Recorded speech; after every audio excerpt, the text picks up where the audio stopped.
And happy July 4th and happy Canada Day weekend. So, July 5th, they're starting up the CERN Collider, right? So, I wanted to go over how this is linked to Pi Day in 2025 because of the placements in the sky. And then I also found out that the Duat in Egyptian mythology is in a part of the sky that runs from Sirius up to the Pleiades. And I want to go over the Pleiades because I discovered, or I do believe I've discovered, that they are tied to the nine muses. Okay, so there's a hidden thing with the Pleiades, and I want to go over the main player in the Pleiades, which is Alcyone, and her role as the white goddess. So there's a lot to go through, but I think I can get through this pretty fast.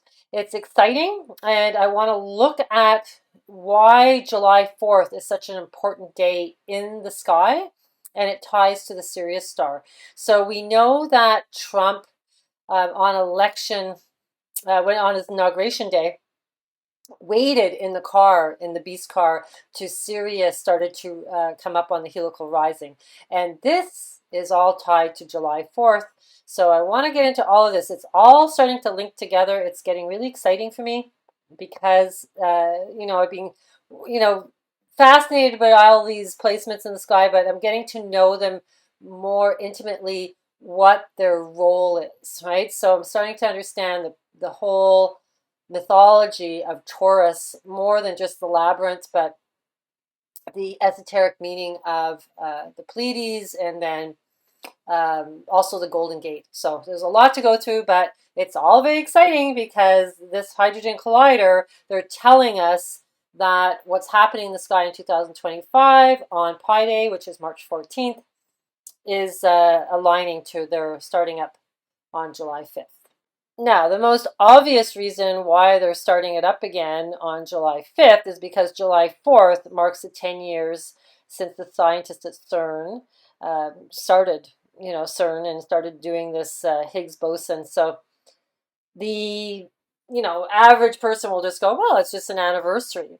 But I went back in the sky on the day 10 years ago. I couldn't see anything super significant.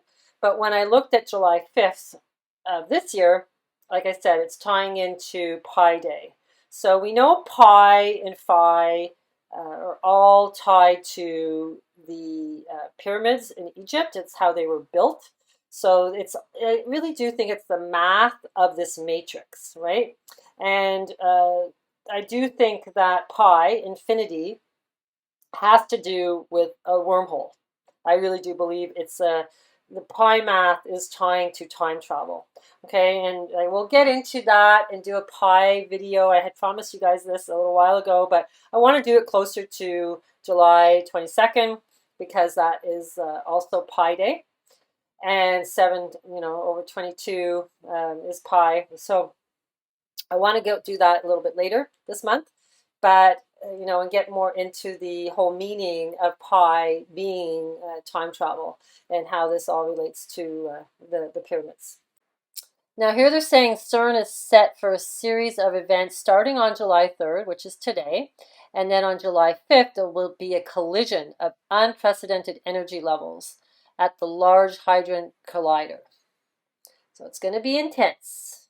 Now, obviously, opening up dimensions, it's a two-way door, right? So things can come in. Maybe things can get out. I don't know, like what the whole purpose of this is, but most likely it's to open up the passage to other dimensions, right?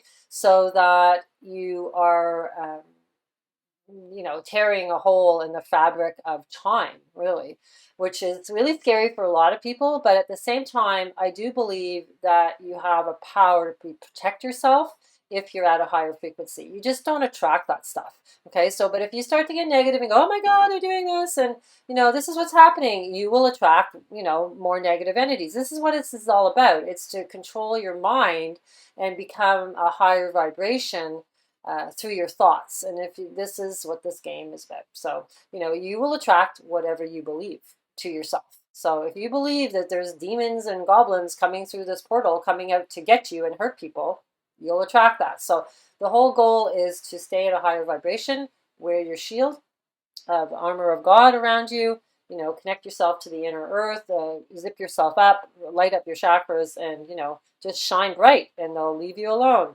On July 5th, in sidereal astrology, which is actually what's happening in the sky, the sun is right between the two pillars of Gemini.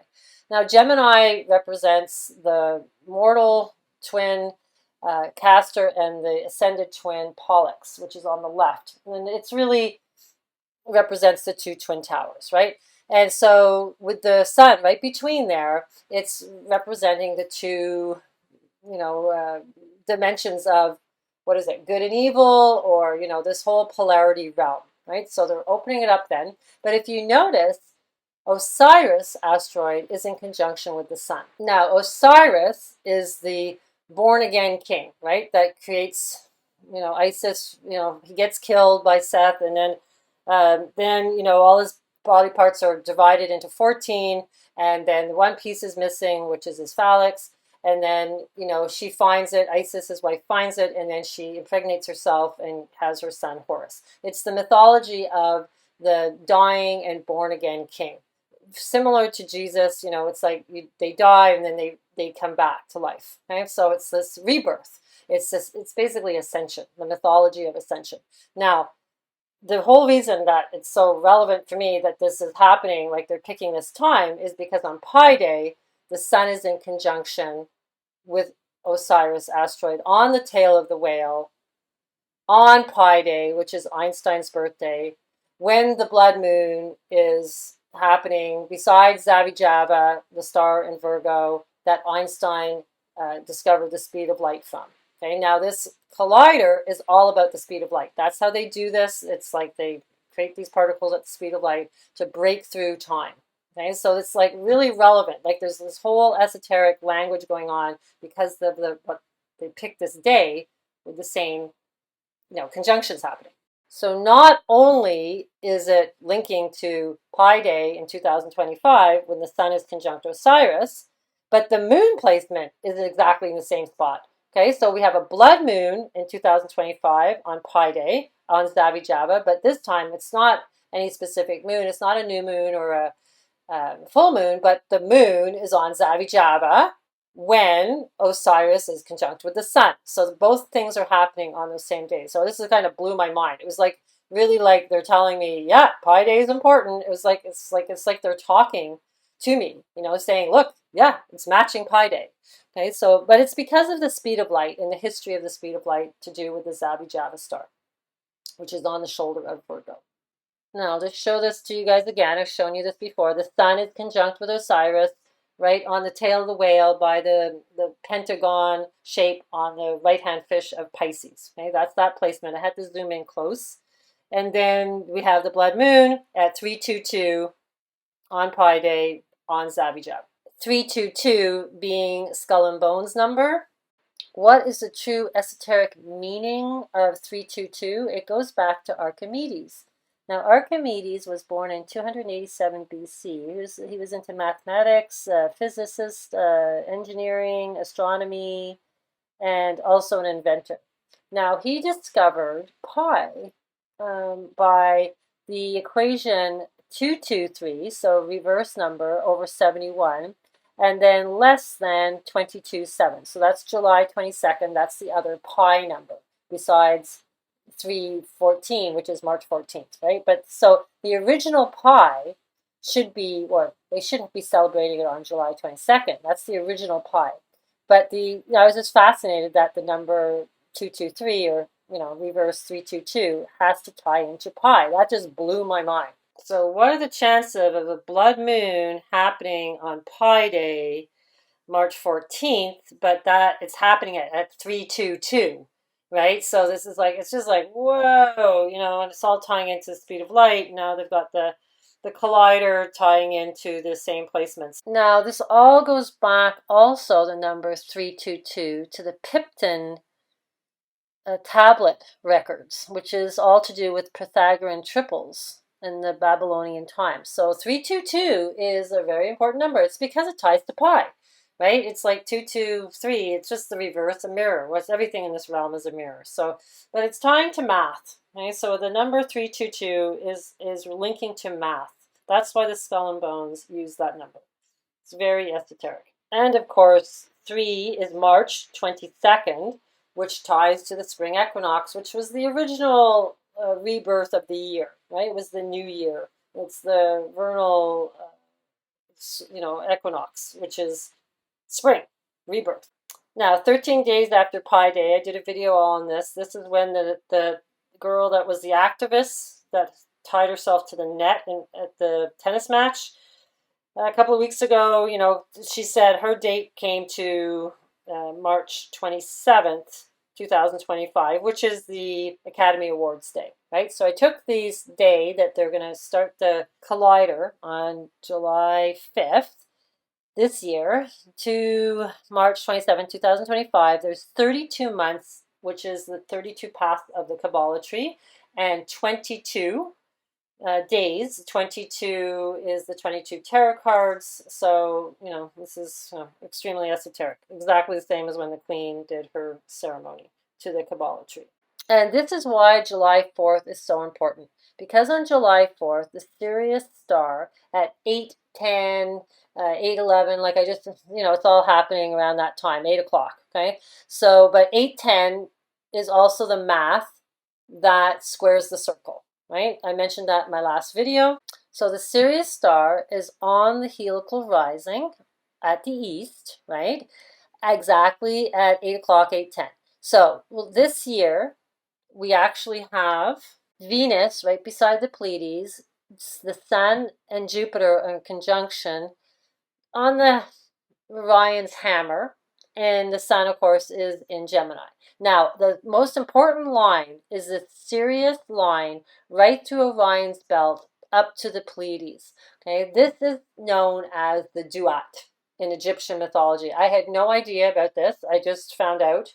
And I'm like, okay, this is super esoteric and really important because Orion in Egyptian mythology is Osiris. Okay, so, we have the Osiris conjunction with the Sun on July 5th in 2 days. So this is why it's so important. Osiris is Orion. Everything's about Orion because the pyramids are aligning to Orion and also the Sirius Star. So this is why July 4th is so important. This is the really true meaning of why it's so important. On 2026, March is in conjunction with the Pleiades. Jupiter on the Tegman star on the back of, the back end of Cancer. And you got to remember, the manger of Jesus is right on the beehive cluster on the back of Cancer. So the manger of Jesus is rising at exactly the same time as Sirius, okay, on July 4th, July 5th at that time. So it's like the birth of Christ. Okay, that's why, they founded the United States on this day. I'm convinced of it. Now, 2027, we have Uranus, which is the shaker of, changes or makes Earth changes, and it's also heaven on conjunction with the Pleiades. This is really intense. And we also have an eclipse with the Sun on July 4th, and Venus is also, eclipsing. So that's all creating her point, one of her points for her Venus pentagram. I'm assuming it could be that. I haven't double checked that. But anyhow, it's important that Venus is right on the hammer of Orion. So I know Barbara Marciniak says that this is like all over by 2027. Okay, so this is really, really intense placement. 2028, we have Venus, Uranus, Mars, and Mercury all in Taurus, which is really intense as well.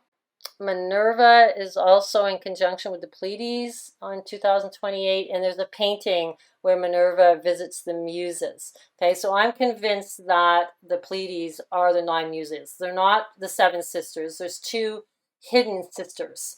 Okay, and this blew me away when I found this out this week. I was just like, oh my God, I knew the muses were really important, but they're hiding who they really are. 2029, Mercury is in Gemini in his own house, and Venus is on the manger of Christ. Okay, Uranus is in the Silver Gate.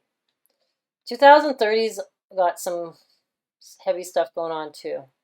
Yeah, 2030, Saturn is in conjunct with the Pleiades from Sirius up to the Pleiades. That's really intense. He's the keeper of time, the golden age. He's in the toroidal field, the Taurus, the labyrinth, the bull, right? And he's the devil. So, this is really esoteric. 2030, Venus and heaven. So love and heaven in the Silver Gate, which is ruled by Isis. She's like weighs the heart of each soul. Okay, and so then Mars is on the hammer, and Mercury is in Gemini again still. So anyhow, it's just really fascinating because this is the path, the Duat path is from Sirius up to the Pleiades. And we'll get into the esoteric meaning of all that. So I'd mentioned this a long time ago. The Golden Gate of the ecliptic is between the Pleiades and the Hades, which are right beside Aldebaran. So right at the Silver Gate, which is the horns of Taurus, right at the point part is the Hades. Okay, so you see them here, and then the Pleiades are there. Now that's the Golden Gate, the real Golden Gate. I think we've been told the Golden Gate is, the golden egg at Sagittarius, where the ecliptic crosses the Milky Way. But I think the real Golden Gate, it was originally here. It's saying that it was originally here. So this is the Golden Gate. It's in Taurus. From 4000 to 1500 BC, the equinox was within the constellation Taurus, and therefore the constellation was attached great importance. The 4,500-year-old sky tablet of the Neolithic Tal Quadi temple in Malta is thought to display the Golden Gate of the ecliptic. So there you go. So the original Golden Gate is in Taurus. Orion and Sirius. The star Sirius and the constellation Orion represent the feminine and masculine energies of the Milky Way galaxy. In Egypt, Sirius was worshipped by the goddess Isis and Orion as the god Osiris. The three pyramids of Giza are the mirror image of these three stars of the belt of Orion. The pyramid shafts were aligned with Orion and Sirius, as they serve as the stargate, sexual union of male and female, the yearly death-rebirth cycle of the sun, which synchronized with the death-rebirth cycle of the divine, feminine, and masculine Sirius and Orion, and the inundation cycle of the Nile as the river of life.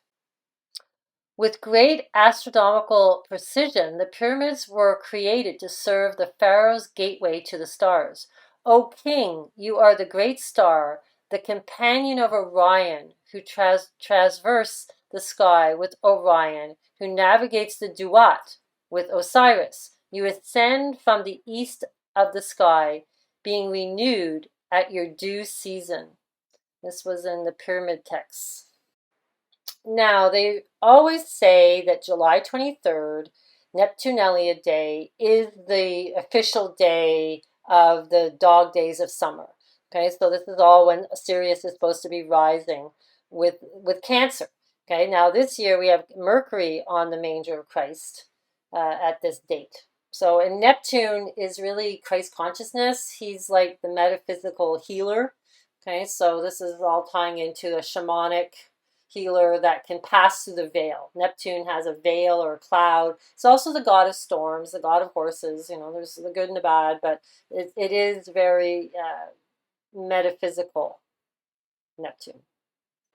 Now I wanted to see when the sun was on the manger, right? So the manger of Christ, or he's the sun. So the sun is on the manger in Cancer, coming up at the same time as Sirius is on the heliacal rising on August 10th. Now, between August 10th, August 16th, that's the middle path, right? It's the narrow middle path when the sun is between Cancer and Leo. And that's the middle path. And that's when, Elvis died, and Aretha Franklin and Babe Ruth, they all died on August 16th. So it's kind of that middle path when the sun is coming up, at the same time as Sirius. And that middle path is called the Lion's Gate. So 810 backwards, again, August 10th backwards would be squaring the circle, 1008. In spite of the many demon-like inhabitants of the Duat, this is from Sirius up to the Pleiades, it is not equivalent to the conceptions of hell in the Abrahamic religions, in which souls are condemned to a fiery torment. The absolute punishment for the wicked in ancient Egyptian thought was that the denial of afterlife to the deceased, ceasing to exist in form. Okay, so you don't get to become interdimensional. You're stuck in form. The grotesque spirits of the underworld were not evil, but rather acted as directed by the gods to provide the various ordeals that the deceased had to face. It's kind of like what we live, right? So here they're saying the Duat was the religion through which the sun god Ra traveled from west to east each night. And the planets do move kind of like from west to east. They move counterclockwise. So that's the way the sun travels. And it was where he battled Apep, who embodied the primordial chaos, which the sun had to defeat in order to rise each morning and bring order back to the earth.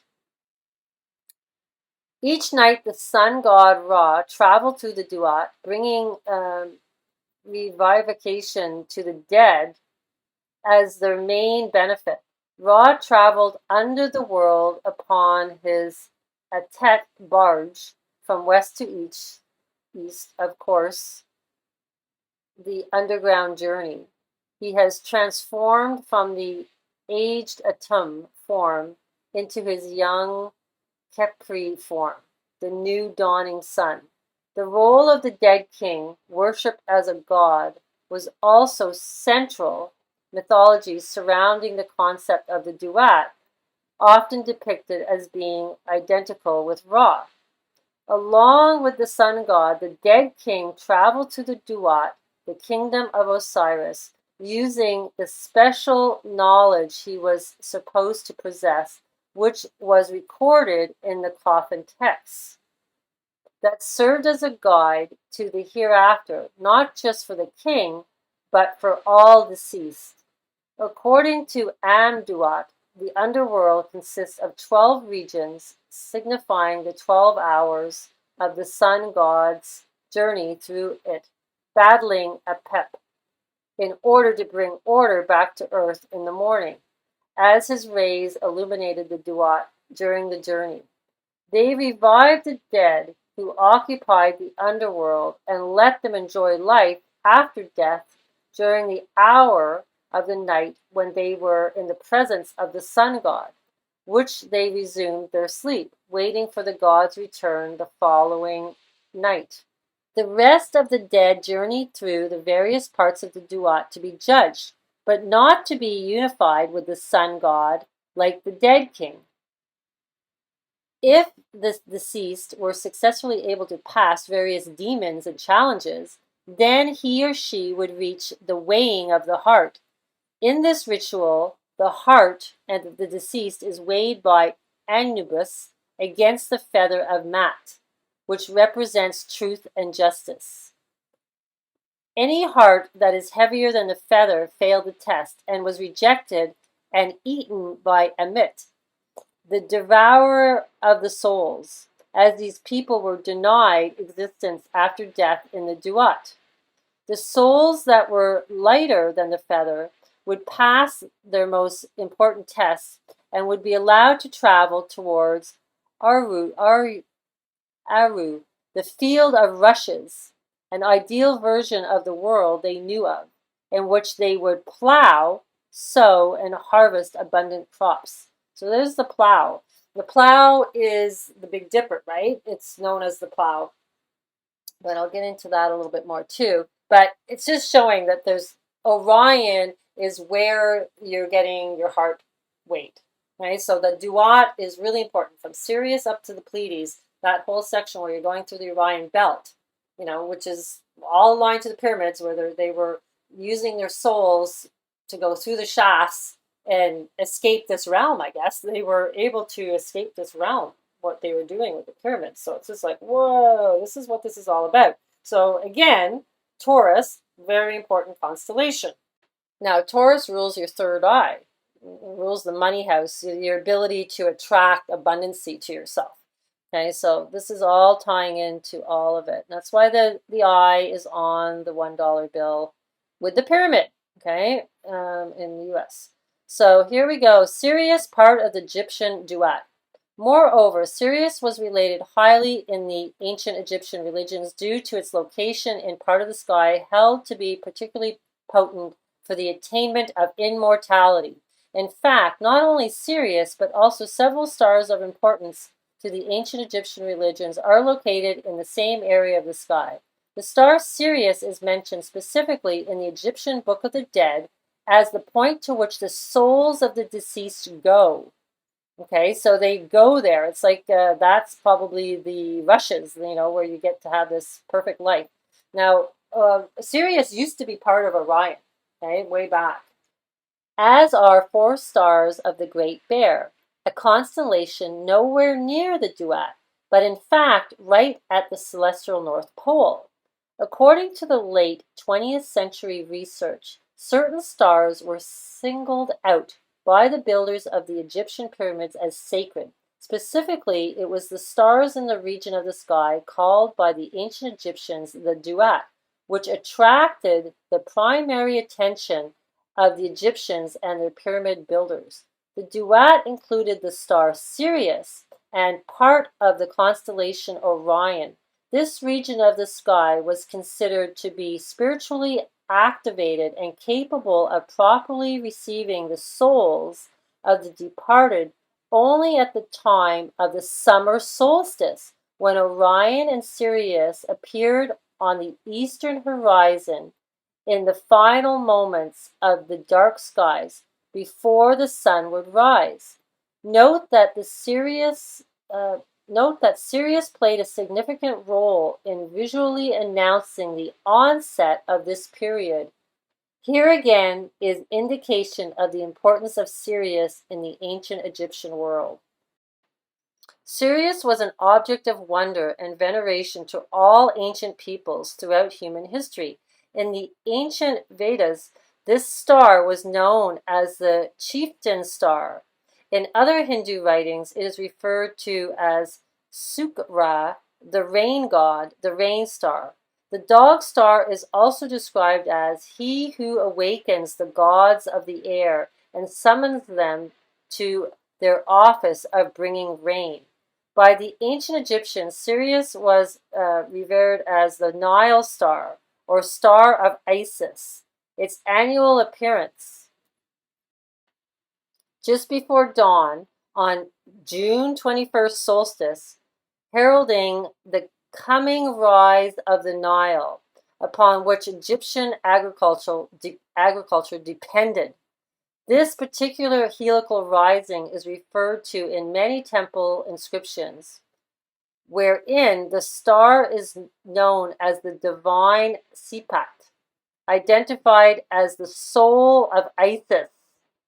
For example, in the temple of the Isis Hathor at Dendendra, Egypt, appears the inscription, Her Majesty Isis shines into the temple on New Year's Day, and she mingles her light with that of the Father of the Horizon. So New Year's would be like, I think the spring equinox.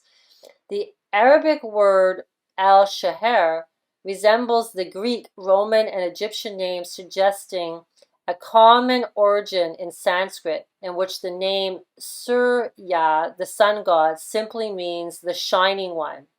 For up to 35 days before and 35 days after our sun conjuncts the star Sirius, close to July 4th, there we go, there's the July 4th date, it is hidden by the sun's glare. The ancient Egyptians refused to bury their dead during the 70 days Sirius was hidden from view, because it was believed Sirius was the doorway to afterlife, and the doorway was thought to be closed during this yearly period. Okay, so 35 days before July 4th and 35 days after. So 35 days before July 4th brings it to May 30th. And 35 days after brings it to August 8th, which is the double eight, right? So double eight is like, to me, it's the sun and the moon because they both make the Alima pattern. Okay, so there's that. And it's like the two realms, right? It's like the middle path. Like you got to get to the 0 point of these two eights that are crossing. It's the two Mobius strips, basically. You got to jump timelines, but it's fascinating that it's all aligning like that. So they've basically got July 4th right smack in the middle of that souls are not able to get out of here. Okay, so that's that's kind of weird, right? But it's also got it so that the manger of Christ, well, it's the gateway of man, is like Cancer. It's like you're getting brought into this realm through Cancer. But I'm not too sure about that because you have to like be able to remember who you are, and that's what Cancer is all about. It's about remembering your roots. So there's this thing about memory, maybe it's like kind of like are they wiping your memory or are you remembering, right? So it's like, but anyhow, it's kind of interesting. July 4th is in this center space of where souls are not able to become immortal. Sopdet is the ancient Egyptian name of the star Sirius and its personification as the Egyptian goddess. Known to the Greeks as Sophis, she was conflated with Isis as the goddess and Anubis as a god. Sopdet is the consort of Sa, the personified constellation of Orion near Sirius. Their child, Venus, was the hawk god Thopdu, lord of the east, as the bringer of the new year and the Nile flood. She was associated with Isis from an early date, and by the Ptolemaic period, Sa and Sopdet almost solely appeared in forms conflated with Osiris and Isis. So there you go. Their child was Venus. So, Lord of the East and bringer of the new year at the Nile flood.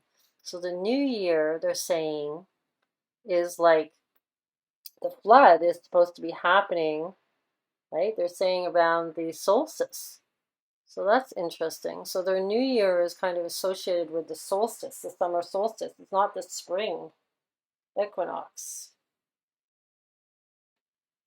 So basically in Christianity, Sirius is symbolic with the metaphor of John the Baptist. Okay, so John the Baptist is the symbolic metaphor of the dog star, which is the brightest star in the night sky. John was a lamp that burned and gave light, and you chose for a time to enjoy his light.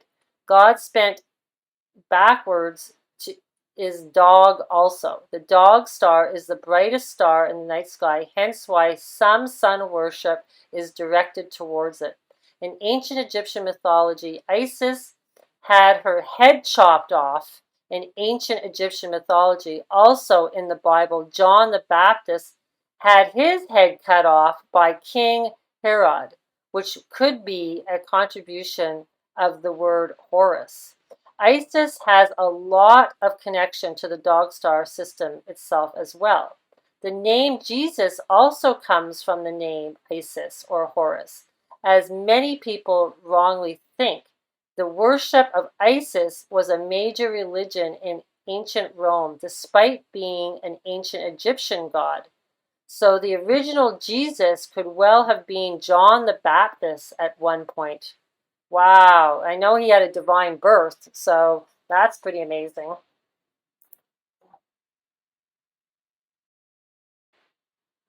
Now here they're showing it in some of the texts that Sirius shows up in. It's called the Micromagus, short story by Voltaire. This was in 1752. The tale recounts the visit to Earth of a giant from a world circling the star Sirius. Seed of Light novel. This tale concerns the voyage of a generation starship to the Sirius system. The Syrian Experiments, 1980. This is a novel in the Cannabis and Argus series. Okay, and then V, that friggin' series, that mini-series back in the 1980s. That thing creeped me out where they were aliens and they came and ate birds and they were trying to steal all the humans' water here on Earth. That was real. That series freaked me out back then. Oh my God. And so they came from Sirius. And then From Mars to Sirius. This is an album by Gojira band. So I've checked out their album cover. Of course, it has a whale, tail of the whale. That's where Osiris and the sun are in conjunct on Pi Day in 2025, March 14th. Yeah, it's pretty weird. So his lyrics in the song took off from a red place in the sky I fly.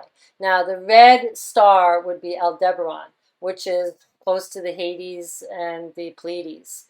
Okay, so the Hyades, yeah, they're the sisters of the Pleiades, so they're half sisters from Atlas. So, yeah, this is interesting. This red place in the sky I fly, Aldebaran. I think, that's the bull's eye. The bull's eye, is that the way you go out? Is that that's the Golden Gate, and it's the bull's eye is there. It makes sense to me. And if Sirius is part of the path, and then, that's where you get, they're saying it's the gateway, but maybe it's the whole Duat. That whole line is the gateway, right? Because you're getting shot out through the pyramids, which is Orion's belt. So it's interesting. It's just that whole Duat section from the Sirius Star up to the Pleiades is really, really important for immortality. Retaining memory through death, basically, like Dan Winters says. So this is when I started to look into the Pleiades, and I saw a picture where they look, like the plow, like the Big Dipper. If you can kind of see that there, it's like a basket of the stars and there's a handle. And they're saying this here. The arrangement of the brightness stars is somewhat similar to Ursa Major and Ursa Minor. That's the Big Dipper and the Little Dipper. Okay, so they have the same arrangement. So it's like, all this time we've been thinking, they're the important constellations. Like it's like a plow, or some people say it's like a handle or a basket, So maybe it's the Pleiades, like this is it, right? And so then I was like, okay, why do they call them the Seven Sisters all the time when there's like, 1, 2, 3, 4, 5, 6, 7, 8, 9, 10 of them, right? 10 with the father, Atlas, right? He holds up the world. So, so I'm like, there's 9 of them, right? So I started like, okay, there are 9. And this is where I really started to realize there's like the hidden 2. There's 7 sisters, but there's 2 that are hidden. But first, here's the plow. It looks like the plow. This is the alchemic symbol for the Pleiades. Okay, so it looks like the Big Dipper. So one of my online school classes is all devoted to the muses, okay, because there's a lot to do with the muses, okay. So, but here, the muses are the daughters of Zeus and Mnemosyne. Now, Mnemosyne is the river that you retain your memory with, okay, and that's who Achilles gets his body dipped in the Mnemosyne river, except his heel. That's why you have an Achilles heel. It's not immortal. Every part of him was immortal except his heel. So the muses are tied into ascension. They're like the rivals of the sirens. The sirens take you to your death. The muses help you, retain memory. So born at the base of the Mount Olympus in the region called Pyria, the 9 sisters are oftentimes referred to as the Pyrrhian muses as a result. In lesser known interpretations of the muses, their mother is instead recorded to be Harmonia, the daughter of Aphrodite, who would be Venus, and Ares, which is Mars. Venus and Mars, right? They're lovers, the god of war. So, who knows who their mother was, but, the fact that Nemosin's in there, it means that, they're good, right? Or supposedly able to help bring back your memory. So I just went on the Pleiades Wikipedia page, and then the dollar that was issued in 2020 in Australia was the Pleiades. I was like, oh, there's the secret. And then they have the 2 hidden shadowed ones off to the side. So there's 7 sisters on the coin, but they show the 2 hidden, right? And they actually showed that picture. And I'm like, that makes 9, right? 7 plus 2 makes 9. They're the muses, I'm sure of it. And they didn't have to pick that picture because look, they're showing them all, just the shadows, and it's not just 2 of them. But when they do the Wikipedia page, they show the extra 2. So it's like a clue, right? This is how this esoteric knowledge works. It's just right there in front of you. All through mythology, it's always the 9. So there's these 9 sorcerers. The motive of the 9 supernatural women appear also in some other tales of the Celtic otherworld. And then there's the 9 ladies in this Celtic stone circle. Iceland has the 9 sisters of the Axis Mundi, which is like the world tree of life. There's the 9 maidens, 9 maids of milking, and the always reminds me of the 12 Days of Christmas. Les Neuf Sœurs, which is the 9 sisters. So there's this lodge of the 9 sisters established in Paris in 1776, the year of the founding of the United States, okay, was a prominent French Masonic lodge of the Grand Orient de France that was influential in organizing the French support for the American Revolution. So see, and it's saying here that its name refers to the 9 muses, the daughters of Nemesis memory patrons. Okay, and Benjamin Franklin was part of this order. Okay, this is like crazy. I swear to God, it's the Pleiades. Okay, it really is. In 1976, the year Voltaire became a member, Benjamin Franklin and John Paul Jones also were accepted, along with Jean Sylvain Bailey. Benjamin Franklin became master of the lodge in 1779. Was re-elected in 1780 when Franklin, after a long and influential stay in Europe, returned to America to participate in the writing of the Constitution. Thomas Jefferson, a non-Mason, took over as the American envoy. Just the fact that Benjamin Franklin was part of this Masonic lodge that ties into Mnemosyne and memory, I do not think that they were nefarious, okay? They were creating this all laid out for us to see and to kind of find this hidden knowledge, to understand the importance of the Constitution and freedom for the human soul, okay? And how to retain memory and understand the bigger picture, the bigger game.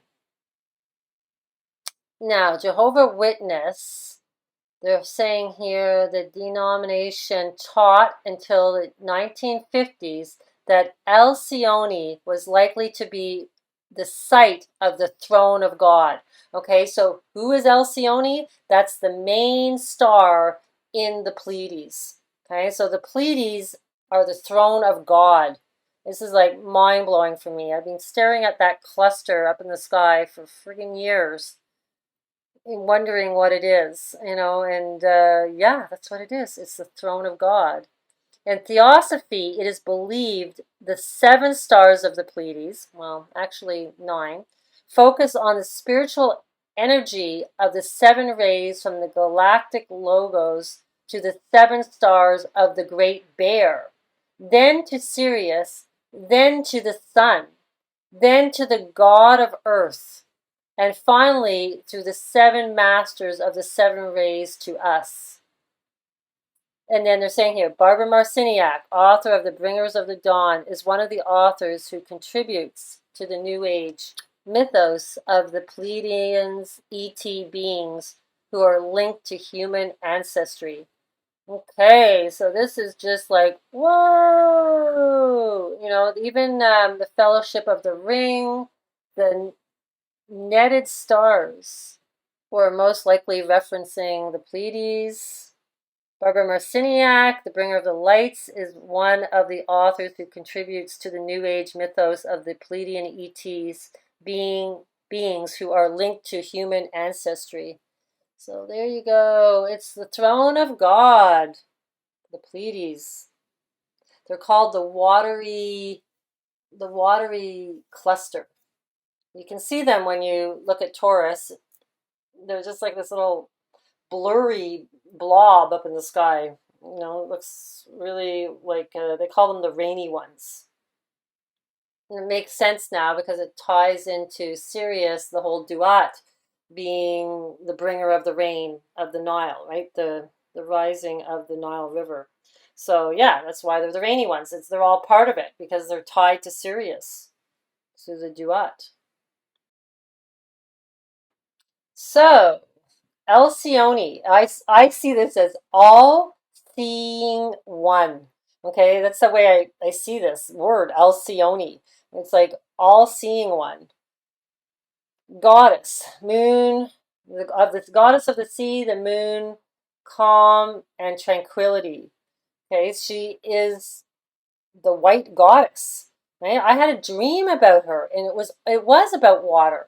I had this dream where this elderly lady that I knew was being healed, and she called her into the water to heal her and to bring her back to youth. It was like, whoa, and it was like a really intense dream. So the white goddess came to me in my sleep, but I had no idea that she's Alcyone. I just, I'd done videos on the white goddess, had no idea. So there she is. She's also tied to the kingfisher and the halcyon bird.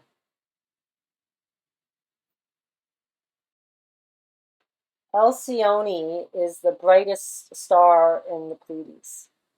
She's called, I think she's known as the shining one as well.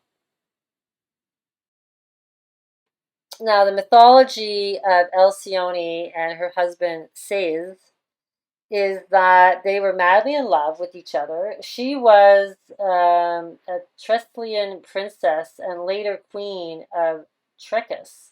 Sis was the son of Osiris, which is basically Lucifer. So she was married to from the son of Lucifer.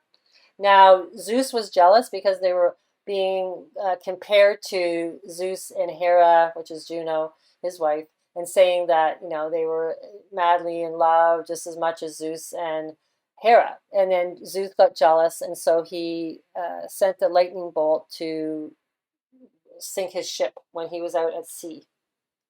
And so then Alcyone got so upset because she found out that he had died, and she wandered off into the sea and basically committed suicide because of her love for him. So then afterwards, everybody worshiped them because her love was so strong. When names were assigned to the stars in the Pleiades cluster, the bright pair of stars in the east of the cluster were named Atlas and Pleione, while the seven other bright stars were named after the mythological Pleiades, the seven sisters. The term Pleiades was used by Valerius Flaccus to apply to the cluster as a whole, and Riccioli called the star Mater Pleione.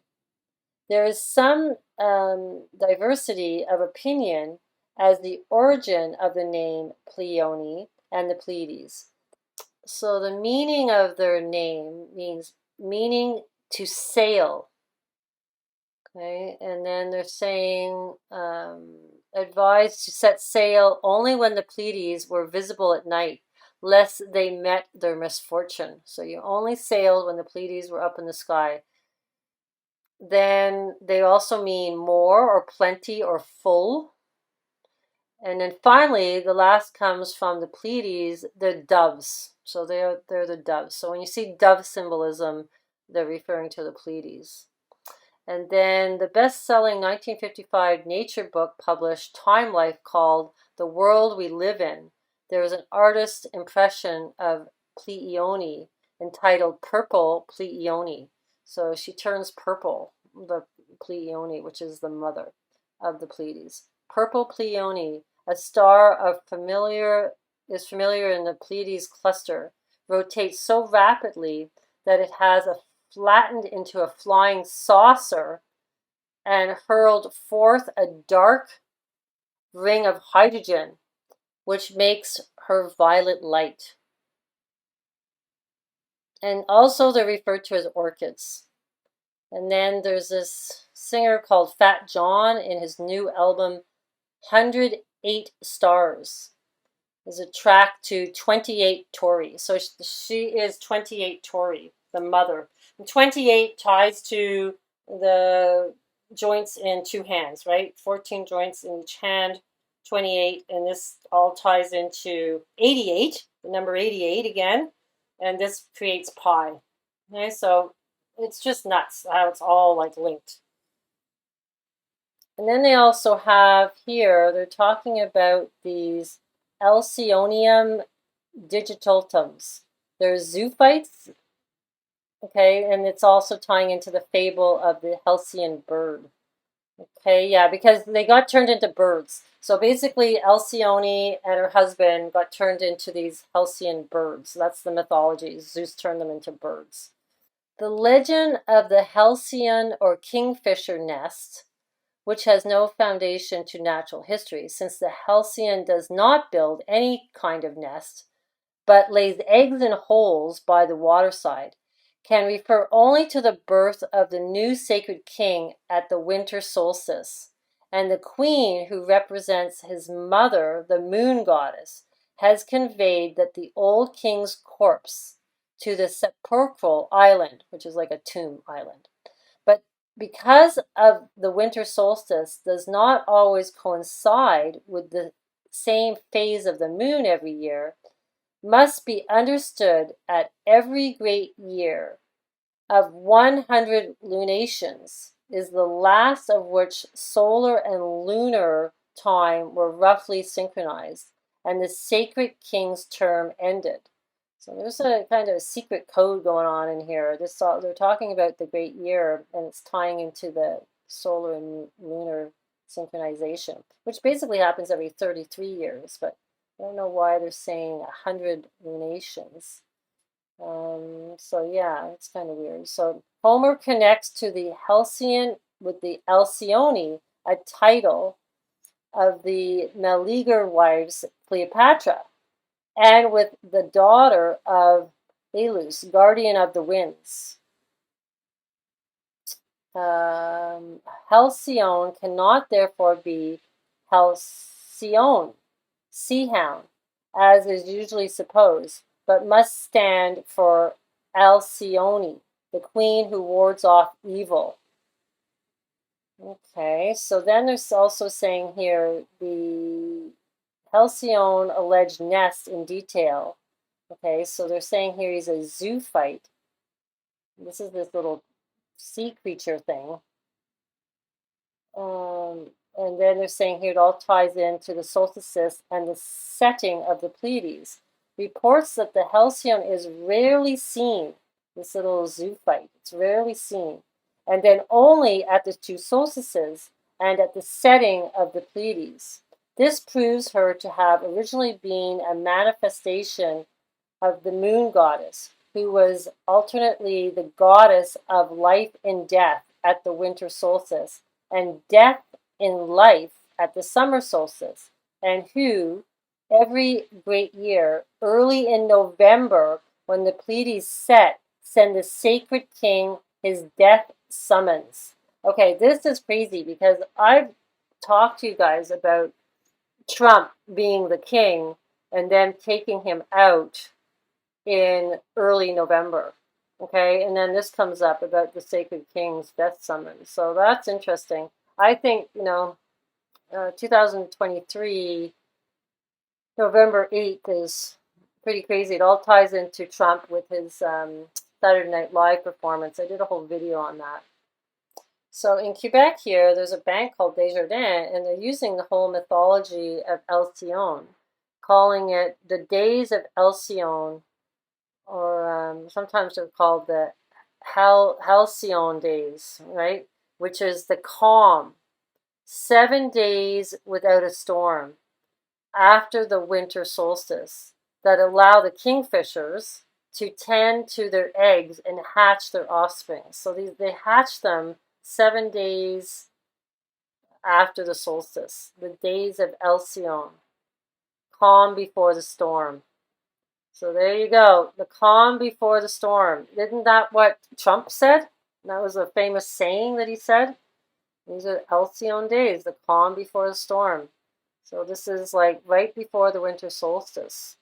But this is the November 8th date. See how the Pleiades, it's actually in the morning, the Pleiades start to disappear. So they're not up in the sky all day.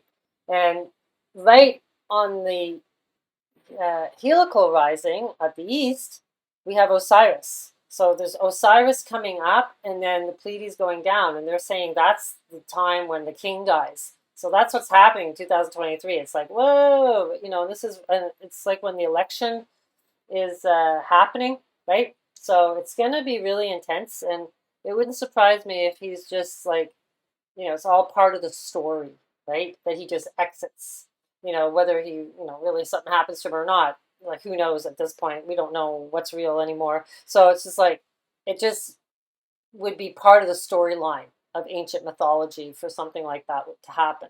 And I think it's just to say, like, there's no one going to save you. You have to save yourself. And the whole Saturday Night Live was all linked to November 8th, and he's in the Tesseract, and there's like triple hymns, like, there's like, they have 3 Trumps. It's like, each timeline, whichever. Maybe one timeline he's fine, another timeline he's not fine. I don't know. It's just getting crazy. But the way that they're mirroring the symbolism these days with this Osiris, it's really becoming obvious that this is really important to be keeping our eye on.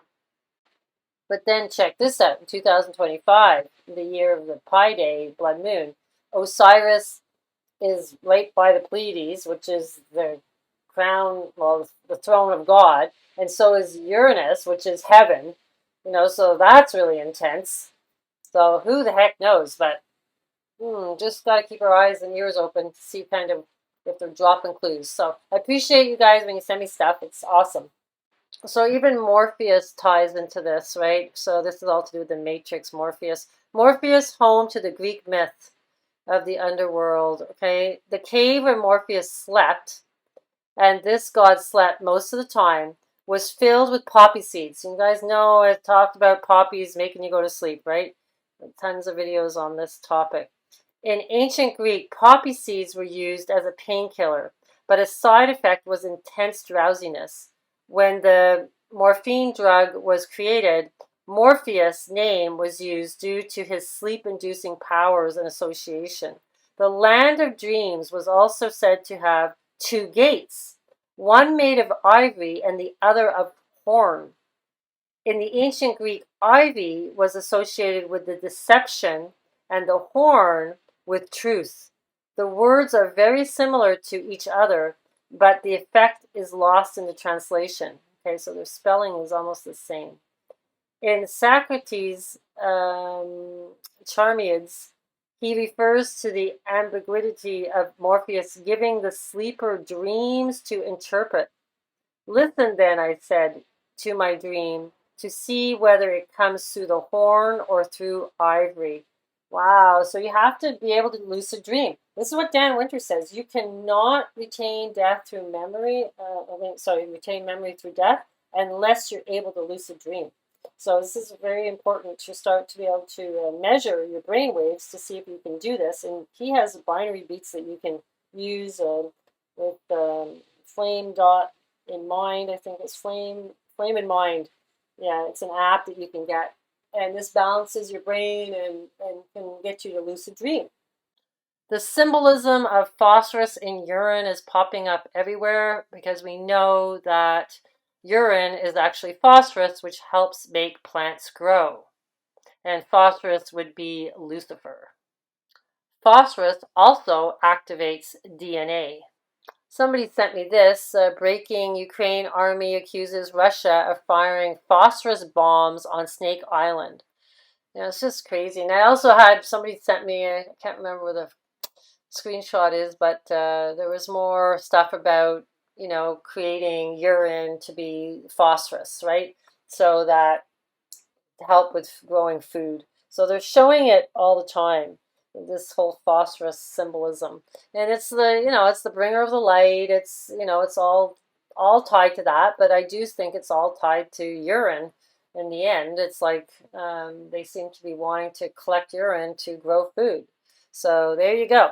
It's getting crazy out there. But let's see what happens with CERN. But I think it's really important that you ground in the next few days and, really connect to the earth and nature. Drink lots of water so that you can take on these new energies that are going to be pulling through if there's some intensity coming through, if they're opening up these dimensions. So, but I just find it really fascinating that the Egyptian mythology is really tying into what's happening in the sky now with Osiris, and they're lining it all up to that. And so now I can keep my eyes open, right, for this Osiris asteroid. It's obviously really important, so we need to keep an eye on it to see where it is when things happen and stuff. And but I'm pretty sure they're linking it to Pleiades. It's kind of, how could the moon and the sun be having the two same things as from when they create this collider to open again, plus Pleiades being the same. So it's just mind-boggling. So I hope you enjoyed that. I know it's a little long, but it's getting exciting. Bliss to you.